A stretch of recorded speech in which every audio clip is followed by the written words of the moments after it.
In a world where the average new electric car costs as much as a small house deposit, the Dacia Spring has one simple, powerful job to do. It is the cheapest electric car you can buy, full stop, and by a significant margin. While other manufacturers chase ever bigger batteries and ever higher prices, Dacia has gone in completely the opposite direction, stripping the electric car back to its bare essentials to make it genuinely affordable. The result is a car that does something quietly revolutionary. It puts electric motoring within reach of ordinary people, and that matters enormously. From the outside, the latest Spring is far more appealing than its bargain price might suggest. The recent redesign gave it Dacia's tough, rugged new family look, with chunky styling, the distinctive Y-shaped lights front and rear, and a mini SUV stance that makes it look much more substantial than it really is. It is tiny, which is perfect for squeezing through city traffic and slotting into parking spaces others drive straight past, but it no longer looks cheap or flimsy.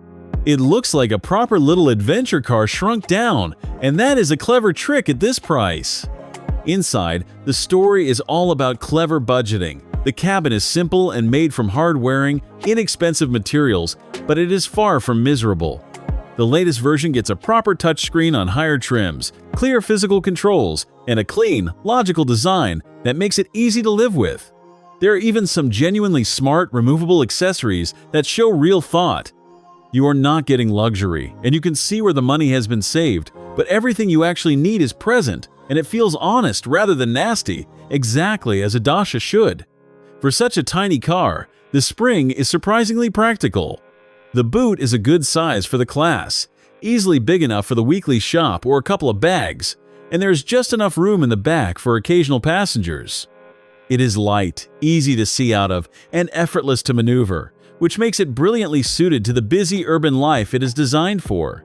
If breakdowns like this help you decide which small car actually fits your life, subscribe so you catch the next one. As a second car or a first car for a new driver, it makes a great deal of sense. On the technical side, the Spring keeps things modest and focused. It uses a small battery and a small electric motor, and for 2026 there is now a more powerful version producing around 100 horsepower, which finally makes it feel genuinely nippy rather than merely adequate.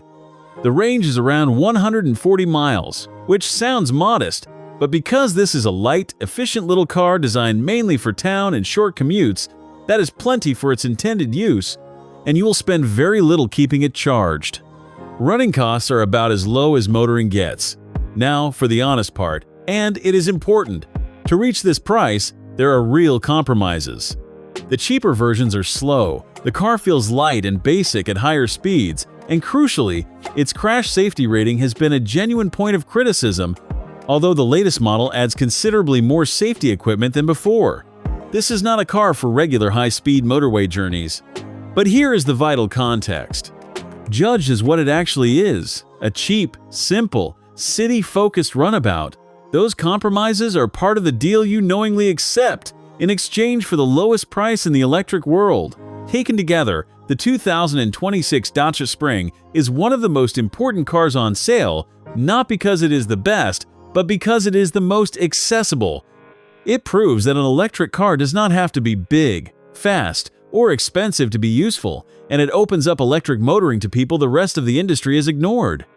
It is basic, and it has clear limits you must respect, but it is honest about every one of them, and it delivers exactly what it promises at a price nothing else can touch. For the right buyer, in the right place, it is simply unbeatable value.